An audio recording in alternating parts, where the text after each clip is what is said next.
Candidate 1, what should be done about schools in America? I'm glad you asked me about this. When I think about America's future, there are so many important, pressing needs, and education is the root of America's future.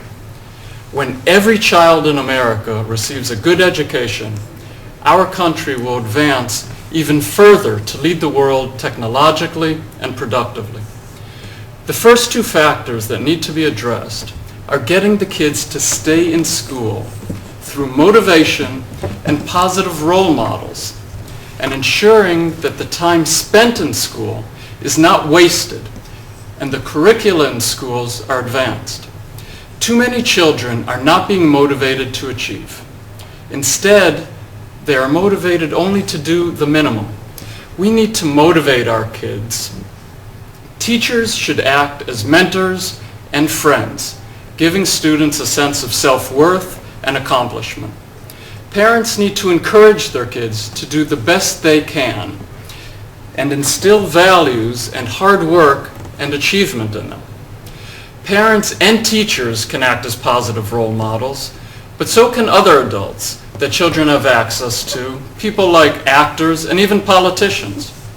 If we demonstrate that working hard pays off, children will be more motivated to stay in school. In terms of the curriculum, schools across the country are teaching entirely different things. A child should be able to get the same education across the country. Further, an education should be practical. Students should learn the skills necessary to go on to college or to get a job. We need to make sure that classrooms are productive places and teachers cover material so that our students have the most knowledge possible when they graduate high school and enter the world. Candidate 2, do you support universal health insurance? I'm glad that you asked me this question.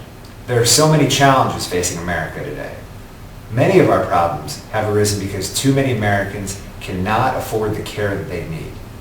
Costs are always increasing, and if you do not have insurance, certain necessary procedures can be out of the question. Even if the government were to distribute aid, it would be difficult to determine to whom and how much. As the costs of care rise, it becomes more and more difficult for the government to pay for this care for so many people. Individual costs go up and insurance costs go up.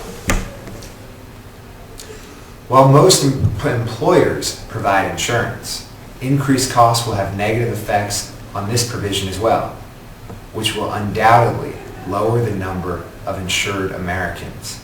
It seems to me that the primary problem is the cost of health care, and we need to address this problem by developing new technologies and processes to lower costs. Once we have lowered the costs, we can begin to address the larger issues of distribution of aid and revamping the systems that are already in place. However, before we lower the costs, my main concern is that Americans are not receiving the health care that they all need because they are not financially able.